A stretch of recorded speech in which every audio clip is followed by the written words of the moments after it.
வணக்கம். இன்று கடவுள் நம்பிக்கை வேண்டும் என்பதற்கான தத்துவவாதங்களில் ஒன்றை பார்க்க போகிறோம். அது பாஸ்காலின் பந்தயம் என்று அழைக்கப்படுகிறது. இதில் குறிக்க வேண்டியது என்னவென்றால், இது கடவுள் இருக்கிறார் என்பதற்கான வாதத்தை வைக்கவில்லை, ஆனால் கடவுள் நம்பிக்கை வேண்டும் என்பதற்கான காரணத்தை கொடுக்கிறது. அதை பார்ப்பதற்கு முன் ஒரு கற்பனையான கேள்வி. உங்களிடம் ஒருவர் வந்து ஒரு விளையாட்டை விளையாடுவதற்கு அழைக்கிறார். அவர் சொல்கிறார், நான் ஒரு நாணயத்தை சுண்டப் போகிறேன், நீங்கள் என்ன விழப்போகிறது, பூவா தலையா என யூகிக்க வேண்டும். அந்த விளையாட்டை விளையாடுவதற்கு 500 ரூபாய் செலவாகும். ஆனால் நீங்கள் சரியாக யூகித்தால் நான் உங்களுக்கு 500 ரூபாயை தருவேன், உங்கள் 500 ரூபாயை திருப்பி தருவேன், மேலும் உங்களுக்கு ஒரு 100 ரூபாயும் அதிகமாக கொடுப்பேன், ஏனென்றால் நீங்கள் வெற்றி பெற்றதால். நீங்கள் தவறாக யூகித்தால் நான் உங்கள் 500 ரூபாயை வைத்துக்கொள்வேன். விளையாட ரெடியா என்கிறார். அந்த விளையாட்டில் பங்கு பெறுவதால் லாபமா நஷ்டமா? அதை பார்ப்பதற்கு முன் முதலில் பாஸ்காலின் பந்தயத்தை பார்த்துவிட்டு அதற்கப்புறம் போகலாம். பாஸ்காலின் பந்தயம் உண்மையில் கடவுள் இருக்கிறார் என்பதற்கான ஒரு வாதம் அல்ல, மாறாக கடவுள் நம்பிக்கை மற்றும் நம்பிக்கை இன்மையின் விளைவுகளை பற்றி சிந்திக்கும் ஒரு வாதம். இது 17ஆம் நூற்றாண்டை சேர்ந்த மேத்தமெட்டிஷியன் அண்ட் ஃபிலாசபருமான பாஸ்காலால் உருவாக்கப்பட்டது, எழுதப்பட்டது. பாஸ்காலின் கணித விதிமுறைகளை சில பேர் ஸ்கூல்லையோ இல்லை காலேஜிலேயோ படித்ததை ஞாபகத்தில் வைத்திருக்கலாம்.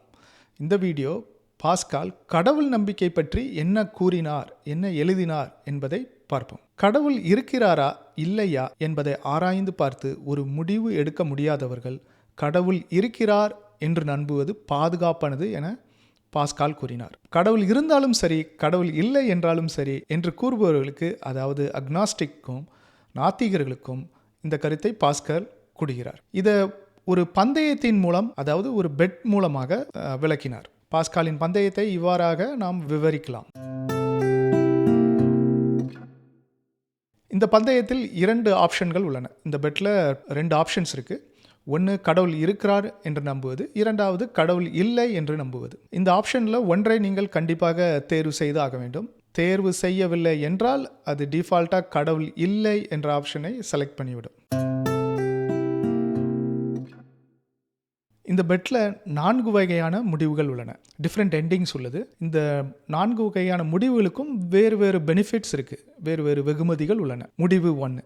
இந்த முதல் முடிவில் நீங்கள் கடவுள் நம்பிக்கையை தேர்ந்தெடுத்துள்ளீர்கள் மற்றும் இறுதியில் கடவுள் உண்மையில் இந்த உலகத்தில் இருக்கிறார் என்று தெரிய வருகிறது. இந்த முடிவில் எந்த மதத்தை எடுத்துக்கொண்டாலும் இது நித்திய மகிழ்ச்சியை அல்லது நித்திய ஜீவனை பெறுவதை பற்றி குறிக்கும். கிறிஸ்தவம் இதை பரலோகம் என்று விவரிக்கிறது.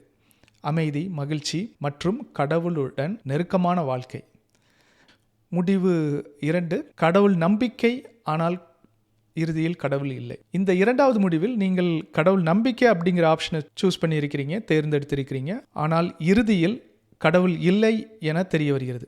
அப்படி என்றால் அதன் அர்த்தம் நீங்கள் எதிர்பார்த்த பெனிஃபிட்ஸ் எதுவும் கிடைக்க போகிறதில்லை, அதாவது நித்திய வாழ்க்கை இல்லை. நீங்கள் கடவுளுக்காக அர்ப்பணித்த நேரங்கள் உங்களுடைய இழப்பாகும்.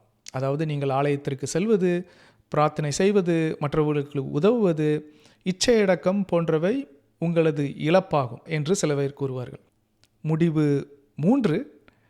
இந்த 3வது முடிவில் நீங்கள் கடவுள் நம்பிக்கை இல்லை அப்படிங்கிற ஆப்ஷனை செலக்ட் பண்ணியிருக்கிறீங்க. அதே மாதிரி இறுதியில் கடவுள் இல்லை என்று தெரிய வருகிறது. சரியாக சொல்ல வேண்டுமென்றால் கடவுள் இல்லை என்றால் இறுதியில் ஒன்றுமே தெரியாது. ஏனென்றால் இறந்தவுடன் கடவுள் இல்லை என்றால் நமக்கு ஒன்றுமே தெரியாது. அதனால் இந்த முடிவில் எந்த ஒரு வெகுமதியோ அல்லது தண்டனையோ கிடையாது. முடிவு 4.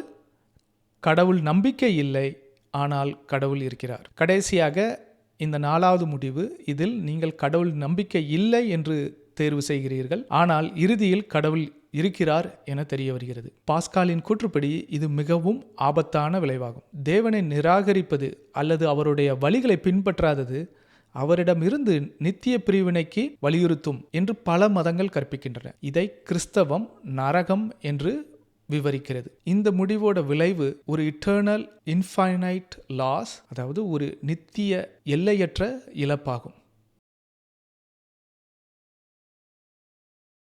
நாம் 4 வகையான முடிவுகளையும் பார்த்தோம். அதற்கான ரிவார்ட்ஸையும் பார்த்தோம். இப்பொழுது நமக்குள் எழுகிற கேள்வி என்னவென்றால், இந்த 4 விளைவுகளின் ரிவார்ட்ஸில் எது அதிகமான வெகுமதி என்பதுதான். இதற்கு பாஸ்கால் பயன்படுத்துகிற கணித முறை என்னவென்றால், ப்ராபபிலிட்டி தேரியில் இருக்கும் எக்ஸ்பெக்டட் வேல்யூ என்பதாகும். இந்த முறையை நாம் நம்மை அறியாமலே நம் வாழ்க்கையில் பயன்படுத்தி இருப்போம்.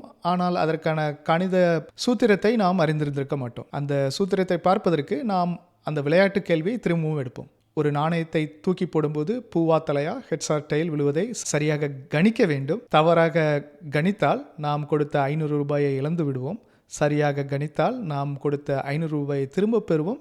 அதனோடு கூட இன்னொரு 100 ரூபாயும் வெற்றிக்காக பெறுவோம். இப்பொழுது கேள்வி, இந்த விளையாட்டை விளையாடுவது லாபத்தில் முடியுமா அல்லது நஷ்டத்தில் முடியுமா? இந்த அட்டவணை இந்த விளையாட்டில் விளையாண்டால் அல்லது விளையாடாவிட்டால் என்ன கிடைக்கும், என்ன ரிவார்ட் கிடைக்கும் அப்படிங்கிறத போட்டிருக்கிறது.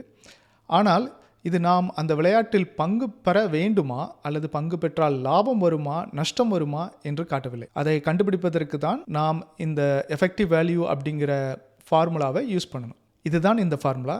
இந்த சூத்திரம் அடிப்படையாக என்ன சொல்லுதுன்னா, எல்லா முடிவு மதிப்புகளையும் அந்த முடிவு எவ்வளவு சாத்தியமானது என்பதை கொண்டு பெருக்கி அதை எல்லாம் கூட்ட வேண்டும் என்பதுதான். இது கேட்குறதுக்கு கஷ்டமாக இருந்தாலும் இந்த ஒரு கணக்கு போட்டால் ரொம்ப ஈஸியாக இருக்கும்னு நினைக்கிறேன். நம்மளோட விளையாட்டில் 2 ஆப்ஷன் தான் இருக்குது. நாணயம் தலையாக விழலாம், இல்லைனா பூவாக விழலாம்.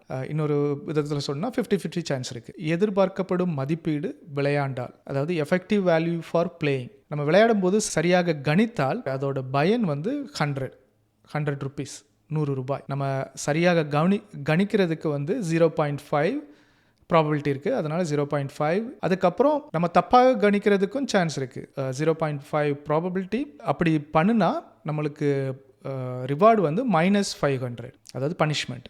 ஸோ அதையும் மல்டிப்ளை பண்ணோன்னா, அந்த வேல்யூஸை ஆட் பண்ணோன்னா நம்மளுக்கு கிடைக்கிறது -200. ஸோ இது விளையாண்டா வரக்கூடிய எதிர்பார்க்கப்படும் மதிப்பீடு ஆர் எஃபெக்டிவ் வேல்யூ. இப்போது நம்ம இதே மாதிரி விளையாடாமல் இருந்தால் என்ன கிடைக்கும், எஃபெக்டிவ் வேல்யூ என்ன இருக்கும், எதிர்பார்க்கப்படும் மதிப்பீடு ஃபார் விளையாடாமல் இருக்குது. அது பார்த்தீங்கன்னா 0.5 சான்ஸ் வந்து 0.5, ரிவார்டும் 0, இதுவும் 0. ஸோ இதில் வந்துட்டு எஃபெக்டிவ் வேல்யூ வந்து 0. ஸோ இதில் கிரேட்டஸ்ட் எஃபெக்டிவ் எது அதிகமான எஃபெக்டிவ் வேல்யூ இருக்குன்னு பார்த்தீங்கன்னா விளையாடாமல் இருக்கிறது தான். ஏன்னா அதுதான் 0, மற்றது வந்து -200. அதனால் நம்ம 0 எது கிரேட்டஸ்ட் வேல்யூ இருக்கோ அதை எடுத்துக்கணும். அது வந்து விளையாடாமல் இருக்கிறது. அதுதான் இந்த எஃபெக்டிவ் வேல்யூவோட யூஸ். நம்மளுக்கு வந்து நம்ம எடுக்கிற முடிவு வந்து லாபத்தில் முடியுமா நஷ்டத்தில் முடியுமா அப்படிங்கிறத வந்து நம்மளுக்கு இதாக காட்டிடும். சரி, நாம் இதே மாதிரி எஃபெக்டிவ் வேல்யூ வந்து பாஸ்கல் வேஜருக்கும் அப்ளை பண்ணலாம். ஆனால் அதில் ஒரே ஒரு வேறுபாடு என்னவென்றால், சில மதிப்புகளுக்கு இன்ஃபினிட்டி தான் வேல்யூ. அதனால் நான் ஒரு விதியை ஞாபகத்தில் கொள்ள வேண்டும் என ஆசைப்படுகிறேன். அது வந்து இன்ஃபினிட்டியோட எந்த நம்பரை கூட்டினாலோ கழித்தாலோ வகுத்தாலோ பெருக்கினாலோ இன்ஃபினிட்டி தான் விடை.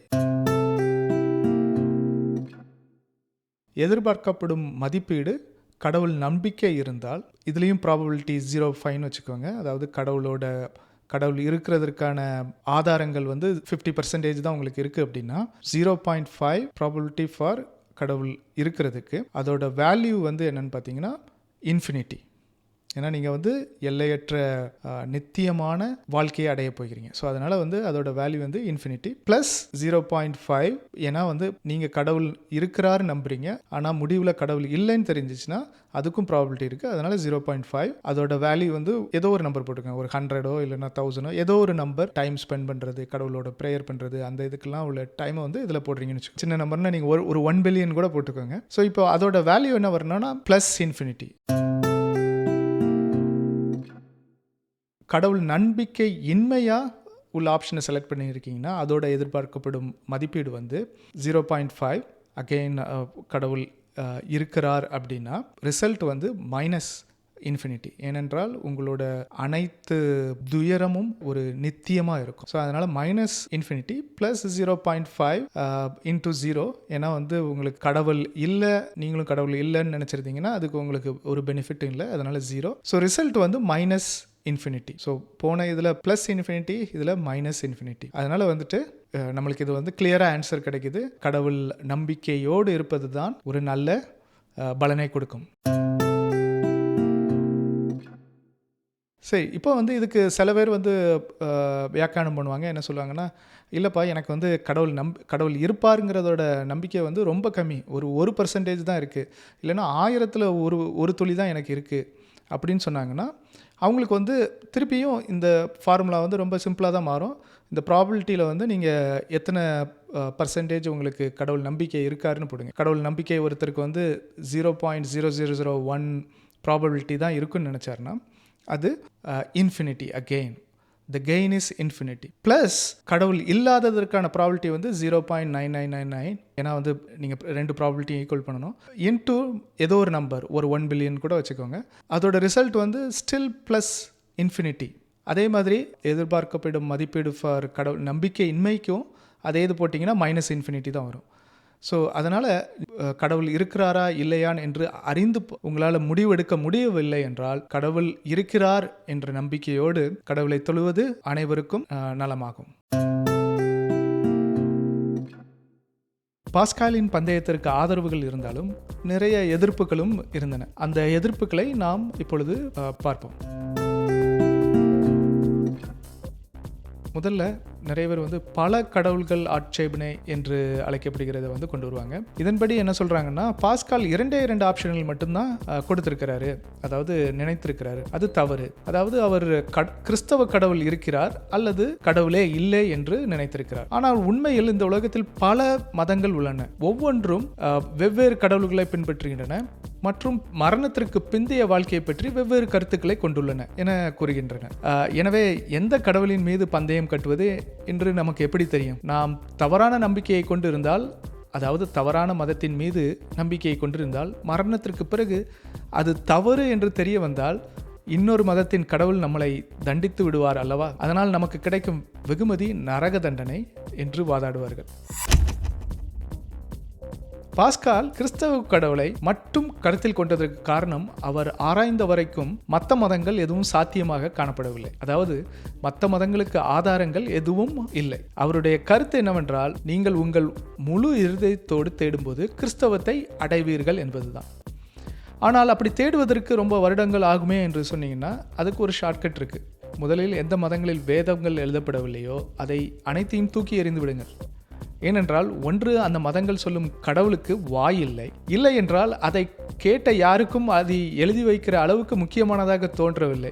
அப்படி என்றால் அங்கு பேசியது தேவனாக இருக்க முடியாது. இரண்டாவது, இப்பொழுது உங்களுக்கு ஒரு 4-5 மதங்கள் மட்டுமே மிஞ்சி இருக்கும், அதாவது வேதங்கள் உள்ள மதங்கள். அதனால் அந்த வேதங்களை ஆராய்ந்தால் எதில் உண்மை இருக்கிறதோ அது மட்டுமே உண்மையான மதம். உதாரணமாக, அந்த வேதத்தில் உரைக்கப்பட்ட தீர்க்க தரிசனம் ஏதாவது உண்மையாக மாறியதா, அந்த வேதாகமத்தை எழுதியது அதற்கான வரலாற்று ஆதாரங்கள் நமக்கு உள்ளனவா என்று ஆராய்ந்தாலே போதும். இன்னொரு ஃபைனல் க்ளூ நீங்க விடையை கண்டுபிடிக்கிறதுக்கு, புதிய ஏற்பாட்டில் இருக்கிற லூக்கா அப்படிங்கிற புத்தகத்தை வாசிப்பதற்கு கிட்டத்தட்ட 2 மணி நேரம் ஆகும். அதை வாசித்து விட்டு அதில் சொல்லப்பட்ட வரலாற்று நிகழ்வுகளையும் அதில் சொல்லப்பட்ட தீர்க்க தரிசனங்களும் நீங்கள் ஆராய்ச்சி பண்ணினாலே உங்களுக்கு உண்மை எது என்று புரிய வரும்.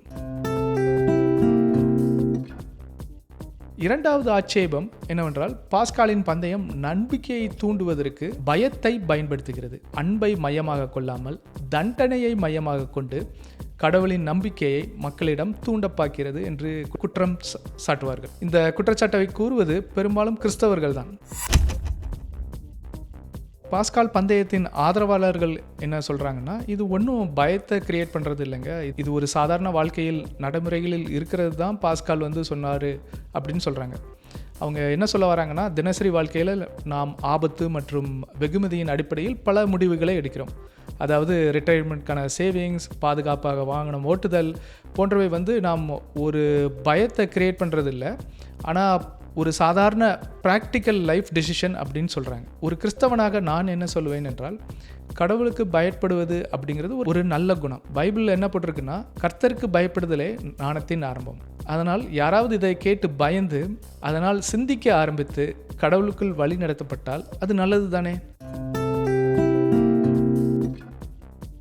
இறுதியாக, பாஸ்காலின் பந்தயம் கடவுள் நம்பிக்கையை ஒரு நடைமுறை அல்லது ஒரு சுய ஆர்வமுள்ள தேர்வாக குறைக்கிறது என்று கூறுகிறார்கள். தண்டனையை தவிர்ப்பதற்காகவோ அல்லது வெகுமதியை பெறுவதற்காகவோ ஒருவர் கடவுளை உண்மையாக நம்ப முடியுமா? சுயநலத்தினால் கடவுள் பக்கம் வருபவருக்கும் உண்மையான விசுவாசத்தினால் தேவனிடம் ஈர்க்கப்படுபவர்களுக்கும் வித்தியாசம் உண்டு என்று வாதிடுவார்கள். அதாவது இவங்களோட வாதம் என்னன்னா, ஒருவர் சுயநலத்தினால் கடவுள் நம்பிக்கை உள்ளவராக காணப்படுகிறார் என்றால் அது மனிதர்களை ஏமாற்றும் செயலாக இருக்கும்.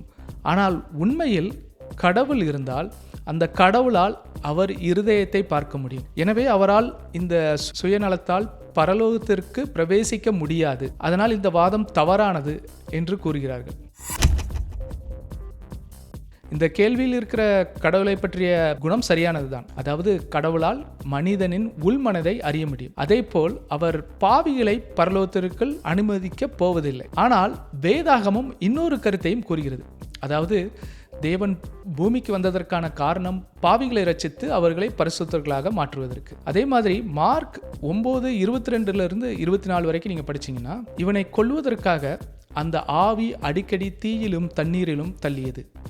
நீர் ஏதாவது செய்ய முடியுமானால் எங்கள் மேல் மனம் இறங்கி எங்களுக்கு உதவி செய்ய வேண்டும் என்றான். இயேசு அவனை பார்த்து, நீ விசுவாசித்தால் நடக்கும், விசுவாசிக்கிறவனுக்கு எல்லாம் சாத்தியமாகும் என்றார். உடனே பிள்ளையின் தகப்பன், விசுவாசிக்கிறேன் ஆண்டவரே, என் அவிசுவாசம் நீங்கும்படியாக உதவி செய்யும் என்று கண்ணீரோடு சத்தமிட்டு சொன்னான். இதில் 2 பாயிண்ட்டை நோட் பண்ணணும். இந்த சம்பவத்தில் அந்த பையனின் தகப்பன் விசுவாசிக்கிறேன் என்று சொன்னது பையனை காப்பாற்றுவதற்கான சுயநலத்தினால் எடுத்த பிராக்டிக்கல் சாய்ஸா. 2வது, அதே போல் அவர் அவ்விசுவாசம் நீங்கும்படியாக தேவனிடம் கேட்கிறார். இதன் மூலமாக நான் என்ன நினைக்கிறேன் என்றால், பாஸ்கல் விசுவாசம் இல்லாதவர்களுக்கும் தேவனிடம் ஜெபிக்கும் போது உண்மையான விசுவாசத்தை பெற்றுக்கொள்வார்கள் என்று நினைத்திருக்கிறார். எனக்கு இந்த எந்த ஆட்சேபனைகளும் உடன்பாடு இல்லை. இந்த வீடியோவை பார்த்ததற்காக நன்றி. இந்த வீடியோ வேறு யாருக்கும் பயனுள்ளதாக இருக்கும் என்று நினைத்தீர்கள் என்றால் தயவு செய்து ஷேர் பண்ணுங்கள், லைக் பண்ணுங்கள், சப்ஸ்கிரைப் பண்ணுங்கள். அடுத்த வீடியோவில் சந்திக்கும் வரை கிறிஸ்துவின் நாமத்தினாலே அனைவருக்கும் வணக்கம்.